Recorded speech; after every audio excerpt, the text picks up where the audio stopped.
Alex, I spent 30 years building things you need a forklift to move: tables, timber frames, iron gates. But lately, I've been fascinated by the stuff you can lose in the cracks of the floorboards. Are we finally admitting that your eyesight is too far gone for the big stuff? Or are you just tired of throwing your back out every time you want to make a gift? Well, my spine certainly appreciates the scale of jewelry making, but there's a different kind of pressure when the material you're working with costs more per ounce than my first truck. In woodworking, if I mess up a tenon, I've got a fancy firewood pile. In silver or gold work, if your torch hand shakes for a split second, you've basically just vaporized your grocery budget for the week. It is a bit more high stakes.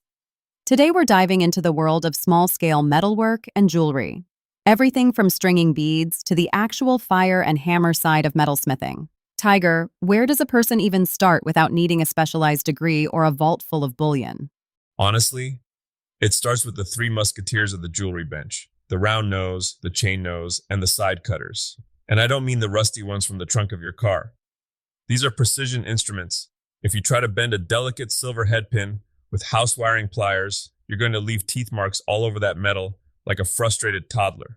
I've seen those beginner kits online. They usually look like they're made of recycled soda cans. If I'm just curious, do I really need the German-style wire and the professional-grade shears right away?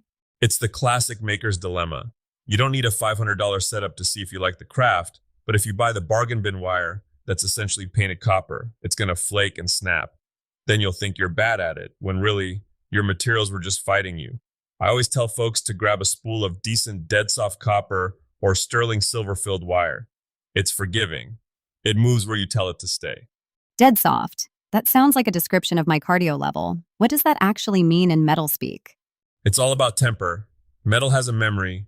Dead soft means it's been annealed, heated up and cooled, so the molecules are relaxed. It's like butter, but the more you wiggle it or hit it, the harder it gets. It's called work hardening. If you over manipulate a jump ring, it gets brittle and snaps. That's usually the moment I hear people in the shop start questioning their life choices. Okay, let's talk about the engineering of a necklace. I saw a tutorial about stringing and crimping. It sounds simple, but I've had necklaces literally fall apart while I'm wearing them. What's the secret to making sure your hard work doesn't end up scattered all over the floor of a restaurant? The crimp is the weakest link if you treat it like a chore. Most people just mash the little metal tube flat with pliers and call it a day. That's like trying to secure a rope by stepping on it. You need a dedicated crimping tool. It has these two little notches. One looks like a U and the other like a O. You use the first one to dent the tube into a C shape, wrapping the wires in their own little channels, and the second one to fold it into a solid, round bead. It's a structural weld without the heat. So, no mashing. Got it. And what about the wire itself? You mentioned tiger tail. Is that just a branding thing for you? I wish I got royalties for that. No, tiger tail is a stainless steel cable coated in nylon. It's the bridge building material of the jewelry world. It doesn't kink like regular wire, but it also won't stretch like silk thread. If you're making something with heavy stones, say those faceted rondelles or chunky boho beads, you need that steel core. Otherwise, over time, gravity wins, and your necklace grows 2 inches and looks like a wet noodle. Let's turn up the heat. I've been watching some of the Week in the Life of a Metalsmith vlogs, and there's something mesmerizing about the soldering, but it feels scary. I'm used to you welding big steel beams, Tiger. How do you do that on something the size of a fingernail? It's a different kind of bravery. Small-scale soldering is actually a misnomer. We're technically brazing. You aren't just melting a bead of lead on top. You're heating the entire piece of metal until the solder, which is a slightly different alloy, wickers into the joint by capillary action. You're essentially inviting the metal to become one. I've seen you get frustrated when a piece slumps. That's the term, right? When you get it too hot and the jewel you've been working on for 6 hours just turns into a puddle? Oh man, you're poking at an old wound. Last month, I was finishing a bezel for an emerald cut stone. I was being cocky, trying to show off a one-pass solder. I stayed on the heat for maybe 2 seconds too long, and I watched that silver band just relax into a blob of liquid mercury right before my eyes. There's no undo button for that. You just stand there in the silence of your shop, listening to the torch hiss, and you realize you've just turned a Saturday afternoon into a very expensive piece of scrap. But the vloggers always seem to save it.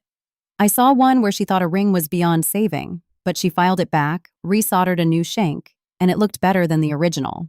Is that just YouTube magic, or is metal really that forgiving? That's the beauty of it. Unlike wood, where a hole is a hole forever, metal is recyclable. You can melt it down, or you can patch and file. If you have a good set of needle files and some sandpaper ranging from 400 to 2000 grit, you can hide a multitude of sins. The trick is patience. Most beginners stop sanding at 600 grit. They think it's shiny. But then they hit it with the polishing compound, and every single scratch they left behind pops out like a neon sign.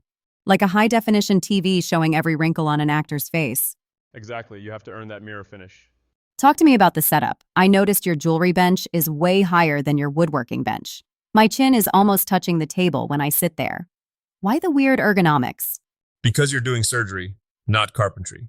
In woodworking, you use your weight to push a plane or a saw.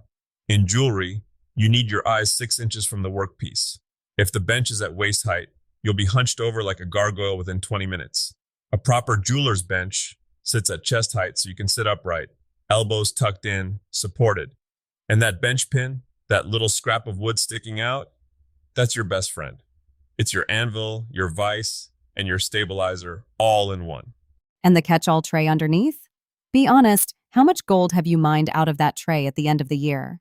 It's called a leather apron or a skin. It catches the lemel, the tiny filings. And yes, if you're working in gold, you don't throw those filings in the trash. You brush them into a jar. Every few years, you send that jar to a refiner, and they send you a check. It's the only hobby I know where the sawdust pays for your next vacation. We haven't talked about findings. It sounds like something you'd find at a lighthouse, but in jewelry, it's all the functional bits, right? Clasps, ear wires, jump rings. This seems like the place where most people get maker's block.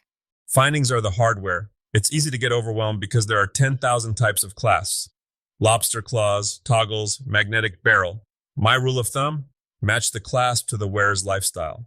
Don't put a tiny, finicky spring ring on a bracelet for someone who lives alone and doesn't have a third hand to help them put it on.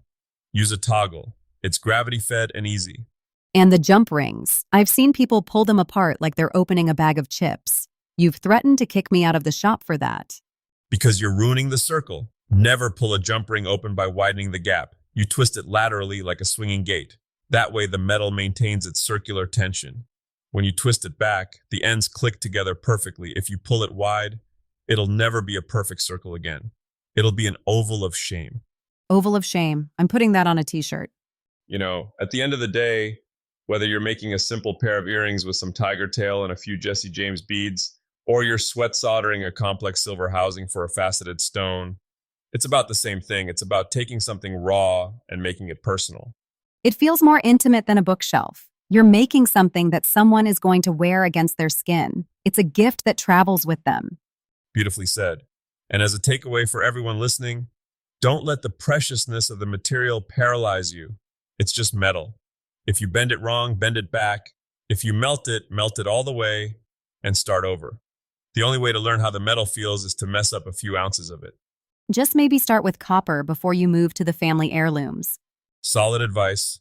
Go get your hands dirty, or at least get them a little dusty with silver. We'll see you next time in the Tiger Den.